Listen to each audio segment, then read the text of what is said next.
आज का हमारा पहला वर्ड है पुट। पुट को हिंदी में कहते हैं डालना और इंग्लिश में इसका मीनिंग होता है टू मूव समथिंग और someone into the stated place, position और डायरेक्शन। किसी चीज़ को या किसी को उसकी जगह पर डालना, उसकी जगह पर, उसकी पोजीशन पर या फिर उसकी डायरेक्शन पर डालना। एग्जाम्पल से समझते हैं कि पुट को कैसे यूज़ करते हैं सेंटेंसेस में। Put your hat on, it's Sunny outside. अपनी कैप अपने सर पर डालो क्योंकि बाहर क्या है, सनी है, बाहर गर्म है, सूरज है बाहर, तो अपनी हैट को अपने सिर पर डाल लो। एक और एग्जाम्पल देखिए, please put it back in its place. Please इस चीज़ को इसकी जगह पर वापस रख दो, जहाँ से तुमने निकाली है या जहाँ पर इस चीज़ की जगह है वहाँ पर इसे रख दो।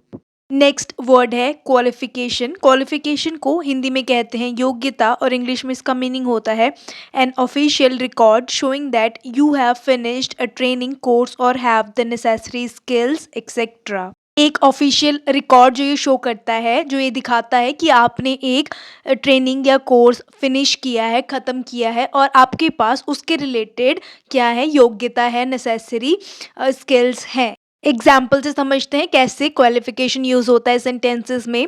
Do you have any teaching qualifications? क्या आपके पास कोई पढ़ाने की क्वालिफिकेशंस हैं, पढ़ाने की योग्यता है, कोई डिग्री या कोई ट्रेनिंग आपने करी है?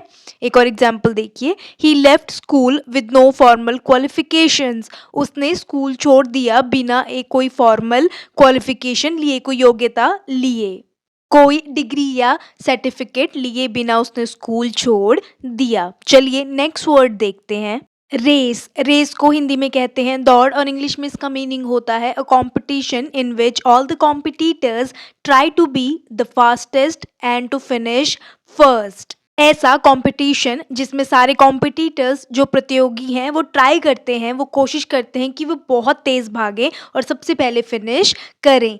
चलिए एग्जाम्पल से समझते हैं कैसे यूज़ होता है रेस सेंटेंसेस में। We have a swimming race today. आज हमारी स्विमिंग की रेस है। एक और एग्जाम्पल देखिए, he failed to finish the race. वो फेल हो गया, वो हार गया कि वो रेस जो है वो उसे फिनिश ही नहीं कर पाया, अपनी दौड़ को पूरा नहीं कर पाया। नेक्स्ट सेंटेंस देखते हैं, सैड। सैड का मतलब होता है उदास और इंग्लिश में इसका मीनिंग होता है अनहैप्पी और सॉरी, नाखुश या फिर उदास, सेम वही मतलब है उदास। ठीक है, चलिए एग्जाम्पल से देखते हैं कैसे यूज़ होता है सैड सेंटेंसेस में। The movie made me feel terribly sad. जो मूवी थी, जो पिक्चर थी, उसने मुझे बहुत ज़्यादा उदास कर दिया। एक और एग्जाम्पल देखिए, he told me a sad story. उसने मुझे एक बहुत ही उदास स्टोरी बताई, बहुत ही दुख भरी स्टोरी बताई। चलिए नेक्स्ट वर्ड देखते हैं, टैकल। टैकल को हिंदी में कहते हैं जूझना और इंग्लिश में इसका मीनिंग होता है to try to deal with something और समवन। ट्राई करना, कोशिश करना, किसी के साथ डील करने की, किसी के साथ सौदा या समझौता करने की। किसी इंसान के साथ भी हो सकता है या किसी चीज़ के साथ भी हो सकता है, उसे कहते हैं टैकल। चलिए एग्जाम्पल से समझते हैं टैकल को कैसे यूज़ करते हैं सेंटेंसेस में। आई टैकल माई होमवर्क लेटर। मैं अपना होमवर्क बाद में देख लूँगा, बाद में टैकल कर लूँगा। एक और एग्जाम्पल देखिए, we found new ways to tackle the problem. हमने नए तरीके ढूंढे हैं प्रॉब्लम को सॉल्व करने के लिए, प्रॉब्लम को टैकल करने के लिए। नेक्स्ट वर्ड देखते हैं, अगली। अगली को हिंदी में कहते हैं कुरूप और इंग्लिश में इसका मतलब होता है अनप्लेजेंट टू लुक एट या फिर नॉट अट्रैक्टिव। कुछ खास नहीं दिखने में या कोई चीज़ जो बहुत ज़्यादा अट्रैक्टिव ना हो, उसे कहते हैं अगली। चलिए एग्जाम्पल से समझते हैं कैसे यूज़ होता है अगली सेंटेंसेस में। Do you think I am अगली? क्या तुम्हें लगता है कि मैं अगली हूँ? क्या तुम्हें लगता है मैं कुरूप हूँ? एक और सेंटेंस देखिए, दैट हाउस इज़ अगली। वो घर दिखने में अच्छा नहीं है, वो क्या है, अनप्लेजेंट है, दिखने में अच्छा नहीं है या इतना अट्रैक्टिव नहीं है। चलिए नेक्स्ट वर्ड देखते हैं, वैली। वैली को हिंदी में कहते हैं घाटी और इंग्लिश में इसका मीनिंग होता है an area of low land between hills और mountains often with the river running through it. ऐसा एरिया जो लो लैंड पे हो, जहाँ पे लैंड क्या होती है, नीचे होती है और उसके आसपास क्या होता है, माउंटेन होता है। और मोस्ट ऑफनली और आमतौर पर ऐसा होता है कि उसके आसपास कोई नदी बह रही होती है, उसे कहते हैं वैली। चलिए एग्जाम्पल्स देख लेते हैं वैली के।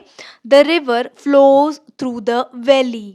जो रिवर है, जो नदी है, वो वैली के साथ, वैली के पास से क्या होती है, गुजरती है, बहती है। एक और एग्जाम्पल देखिए, we went down to the valley.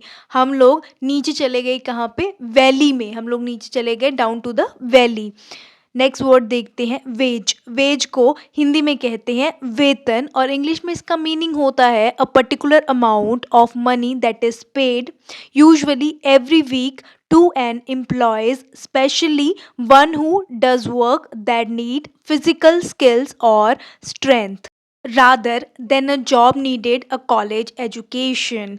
ऐसी एक पर्टिकुलर अमाउंट जो हर हफ्ते दी जाती है, यूजुअली एवरी वीक दी जाती है, किनको, एम्प्लॉयज़ को, स्पेशली ऐसे कामों में जिसमें फिजिकल वर्क ज़्यादा होता है, फिजिकल स्ट्रेंथ ज़्यादा होती है, मतलब शारीरिक क्षमता जो होती है वो ज़्यादा चाहिए होती है, जिसमें कि कॉलेज डिग्री की इतनी ज़रूरत नहीं होती है। एग्जाम्पल देख लेते हैं कैसे यूज़ होता है वेजेस सेंटेंसेस में। I try to save 20% of my wages each month. मैं कोशिश करता हूँ कि मैं हर महीने 20% अपने वेजेस का बचा के रखूँ, मैं हर महीने ये कोशिश करता हूँ। एक और एग्जाम्पल देखिए, वेजेस आर पेड वीकली। जो वेजेस हैं वो हर हफ्ते मिलते हैं, सैलरी की तरह महीने में नहीं मिलते, हर हफ्ते में मिलते हैं। चलिए नेक्स्ट वर्ड देखते हैं, ऑफल। ऑफल को हिंदी में कहते हैं भयंकर और इंग्लिश में इसका मीनिंग होता है एक्सट्रीमली बैड और अनप्लेजेंट। बहुत ज़्यादा बुरा या बहुत ज़्यादा भयंकर, उसे कहते हैं ऑफल। एग्जाम्पल से समझते हैं ऑफल कैसे यूज होता है सेंटेंसेस में। पहले एग्जाम्पल देखिए, they lost N awful lot of money. वो बहुत ज़्यादा पैसे हार गए थे। ऑफल मतलब भयंकर, बहुत ज़्यादा पैसे हार गए थे। एक और एग्जाम्पल देखिए, I can't eat this food it tests awful. मैं ये खाना नहीं खा सकता क्योंकि ये बहुत भयंकर टेस्ट कर रहा है, इसका टेस्ट बहुत, इसका स्वाद बहुत खराब है। चलिए नेक्स्ट वर्ड देखते हैं, बैकवर्ड्स। बैकवर्ड्स को हिंदी में कहते हैं पीछे की ओर और इंग्लिश में इसका मीनिंग होता है towards the direction that is opposite to the one in which you are facing और opposite to the usual direction. उस डायरेक्शन की तरफ या उस दिशा की तरफ जो आपके ऑपोजिट है, जो आपकी पीछे वाली साइड है, जिस साइड को आप देख रहे हैं, मतलब जिस साइड पे आप खड़े हैं या जिस साइड को आप देख रहे हैं उससे पीछे वाली साइड, उससे ऑपोजिट साइड, उसे कहते हैं बैकवर्ड्स। ठीक है, एग्जाम्पल्स देखते हैं बैकवर्ड की, कैसे यूज होता है बैकवर्ड सेंटेंसेस में।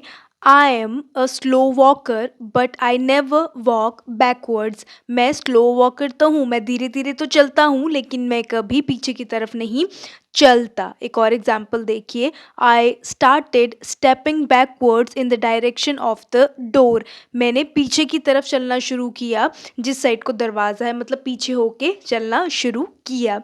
ठीक है, चलिए नेक्स्ट वर्ड देखते हैं, नेट। नेट को हिंदी में कहते हैं बुनना, जो हम स्वेटर वगैरह कुछ भी बनाते हैं, बुनना, उसे कहते हैं नेट। और इंग्लिश में इसका मीनिंग होता है to make clothes etcetera by using two long needles to connect wool on another type of thread into joint rows. कपड़े बनाना किसकी मदद से, दो लंबे से नीडल्स जो हम सिलाई लेते हैं ना, उनकी मदद से वूल को, ऊन को एक साइड डाल के अनदर साइड एक रो जैसी बनाना, उसको कहते हैं नेट। एग्जाम्पल्स देख लेते हैं कैसे यूज होता है नेट सेंटेंसेस में। माई ग्रैंड माँ is good at knitting clothes.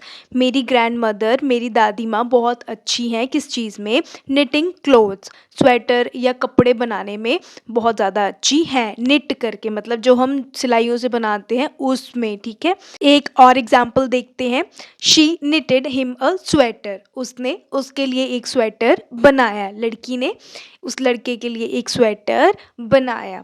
Next word है रश। रश को हिंदी में कहते हैं जल्दीबाजी करना और इंग्लिश में इसका मीनिंग होता है टू गो और डू समथिंग वेरी क्विकली या फिर a situation in which you have to hurry और गो समवेयर वेरी क्विकली। जल्दीबाजी करना या जल्दीबाजी में कहीं जाना, बहुत जल्दी जल्दी जाना। या फिर ये रश एक ऐसी सिचुएशन होती है जहाँ पे आपको बहुत जल्दी करना है, क्योंकि आपको कहीं बहुत अर्जेंटली, बहुत जल्दी, वेरी क्विकली जाना है। ठीक है, चलिए एग्जाम्पल से समझते हैं रश का कैसे यूज़ होता है सेंटेंसेस में। Traffic is terrible during the rush hour. जो ट्रैफिक है वो बहुत ज़्यादा हो जाता है रश आवर्स में। जब सबको जल्दीबाजी होती है तब ट्रैफिक बहुत ज़्यादा हो जाता है। जैसे स्कूल टाइम है, स्कूल की छुट्टी हो रही है, मॉर्निंग है, जॉब ख़त्म हो रही है, उस टाइम पे बहुत ज़्यादा रश हो जाता है। एक और एग्जांपल देखिए, I am in a rush. मैं जल्दीबाजी में हूँ। ठीक है, चलिए नेक्स्ट वर्ड देखते हैं, मेन। मेन को हिंदी में कहते हैं मुख्य और इंग्लिश में इसका मीनिंग होता है लार्जर, मोर इम्पॉर्टेंट और having more influence than others on the same type. बहुत बड़ा या बहुत इम्पॉर्टेंट, बहुत खास, या फिर मोर इन्फ्लुएंस जिसे लोग ज़्यादा सुनना पसंद करते हों सेम टाइप में, एक ही जैसे टाइप में। मान लो कोई भी टाइप है, कोई भी कैटेगरी है, उसमें एक मेन पर्सन, मुख्य। चलो एग्जाम्पल देखते हैं मेन की। This is our main product. ये हमारा मेन प्रोडक्ट है। ठीक है, एक और एग्जाम्पल देखिए, smoking is the main cause of lung cancer. जो लंग कैंसर का मुख्य कारण है वो स्मोकिंग भी है। मतलब वो जो बीड़ी वगैरह पीते हैं वो भी मेन कारण है लंग कैंसर का। नेक्स्ट वर्ड है सैंपल। सैंपल को हिंदी में कहते हैं नमूना और इंग्लिश में इसका मीनिंग होता है a small amount of something that shows you what the rest is और शुड बी। एक बहुत छोटी मात्रा में कोई भी चीज़ जो ये शो करेगी कि जो आगे चीज़ें बनेंगी, जो आगे चीज़ होगी वो किस तरह की होगी, उसे कहते हैं सैंपल। एग्जाम्पल से समझते हैं कैसे यूज होता है सैंपल सेंटेंसेस में। We need to get a blood sample. हमें ब्लड सैंपल लेना पड़ेगा। एक और एग्जाम्पल देखिए, we would like to see a sample of your work. हम आपके काम का एक छोटा नमूना देखना चाहते हैं, जिसके बेसिस पे क्या होगा, हम आगे का ऑर्डर देंगे या नहीं देंगे, उस पर ये बात डिपेंड करती है। नेक्स्ट वर्ड देखते हैं हर्ट। हर्ट को हिंदी में कहते हैं आहत और इंग्लिश में इसका मीनिंग होता है to feel pain in a part of your body और टू इंजर समवन और कॉज देम पेन। ऐसा दर्द अपनी बॉडी में फ़ील होना, अपने शरीर में फ़ील होना, या फिर किसी को कोई इंजरी देना जिसकी वजह से उसको पेन हो रहा है, उसको दर्द हो रहा है, उसे कहते हैं आहत। एग्जाम्पल देख लेते हैं हर्ट की। I won't hurt, I promise. मैं तुम्हें दुख नहीं पहुंचाऊंगा, तुम्हें आहत नहीं करूंगा, ये मेरा प्रॉमिस है, मेरा वादा है। माई टूथ हर्ट्स अ लॉट। मेरा दांत बहुत ज़्यादा दुख रहा है या मेरे दांत में बहुत ज़्यादा दर्द हो रहा है। ठीक है, इसको कहते हैं हर्ट।